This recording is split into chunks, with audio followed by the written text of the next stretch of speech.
Hello. Yes. Are you ready? Let's take a little trip. Our journey starts in Europe, in a little country called Greece.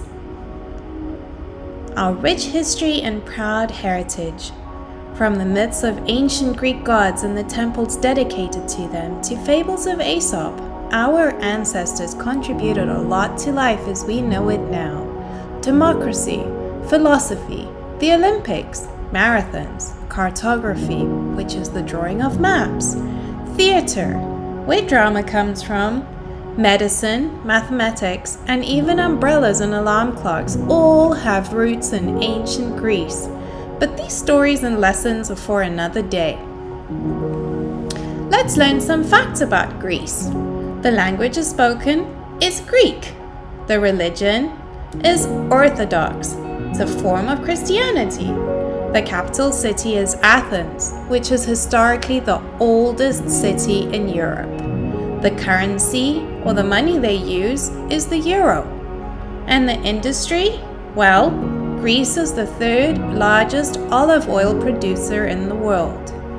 And where is Greece located? It's the southernmost country.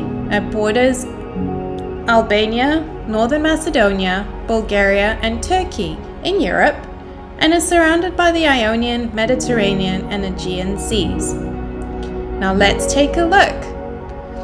Greece has a beautiful topography, surrounded mostly by mountains and olive trees, and the sea.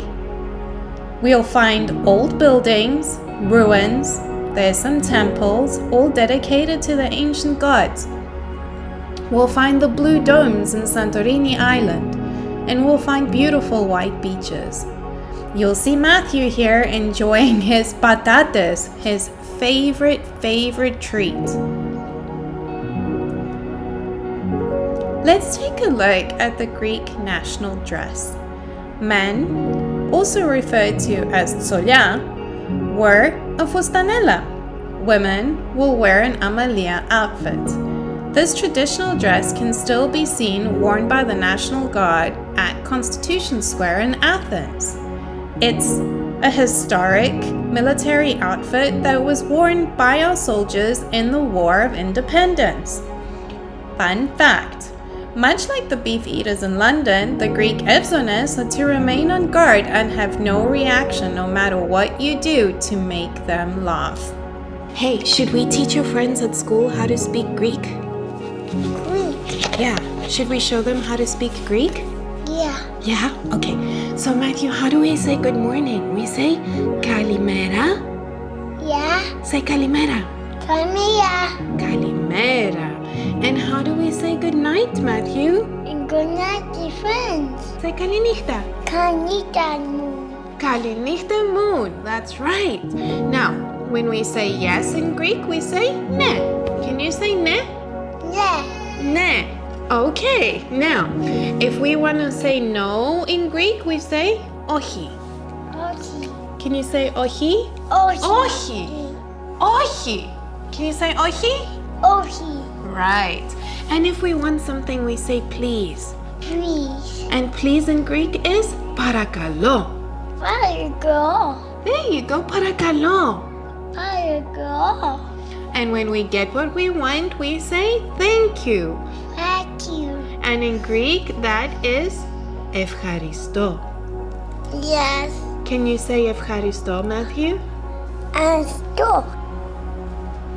Let's pause for a moment and have a quick history lesson, Greek Independence Day.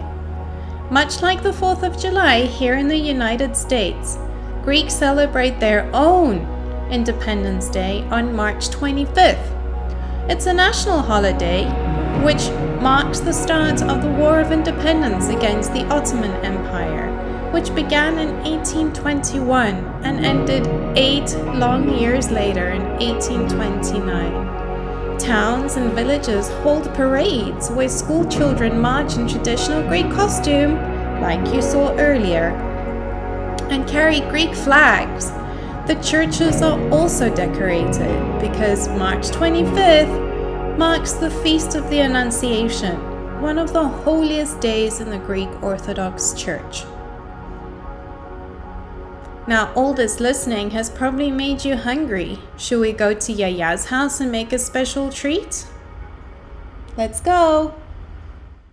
Now, before we go to Grandma's house, I wanted to touch on one thing. I'm Matthew's dad, and when I was a little boy, just like Matthew, I was actually in Greek dance, which was an amazing activity where we had to dress up wearing these traditional soldier outfits and practice the ancient art of Greek dance. Now, at the time, I didn't really realize how spectacular and how much work and how much beauty went into these amazing outfits. But what you see in front of you is actually my outfit, and it was made by hand over many, many months by a single person. Really beautiful to see and not cheap. But I love the history behind it. As I grew older, I learned more about why the Greeks had these outfits. Now, the Celts, who were the soldiers who fought against the Turkish rule during the war, wore this type of uniform, and it was during this time that the fustanella, or kilt, was added to the uniform. And in today's design, the fustanella is said to have 400 folds, one for each year the Turks were in Greece. Pretty amazing stuff. Now, I don't want to keep harping on this stuff, but I am very proud to be Greek. And actually, I'm even more proud of all the Greek food that we're about to eat. So let's go check that out.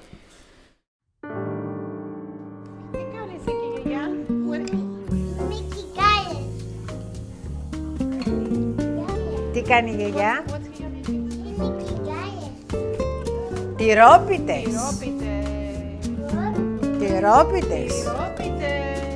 Is the Greek cheese.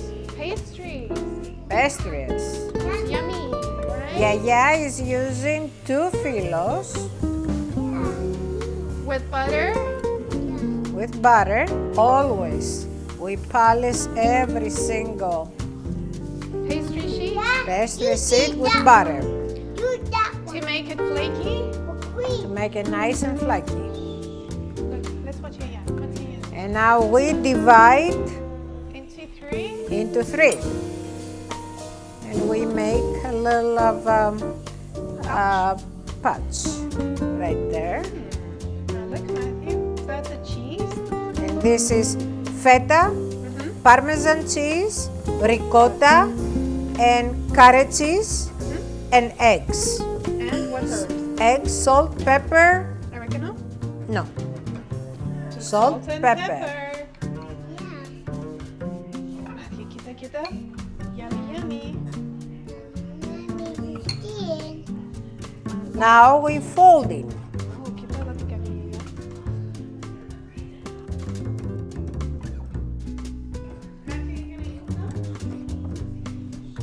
So we fold in one side and we fold in the other side. Also, you can make this like 2 days ahead of time and stay in the refrigerator before you bake. Wow, mom's a machine.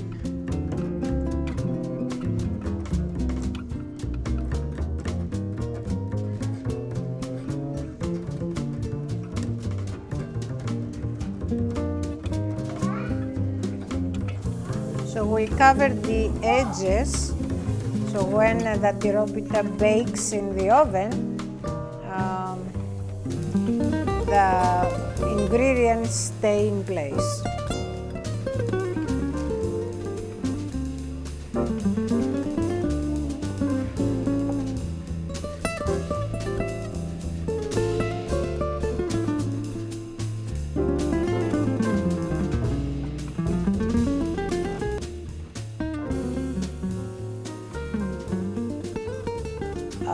On a lower oven, 375 for 20 to 25 minutes until it's the filo is golden and crispy.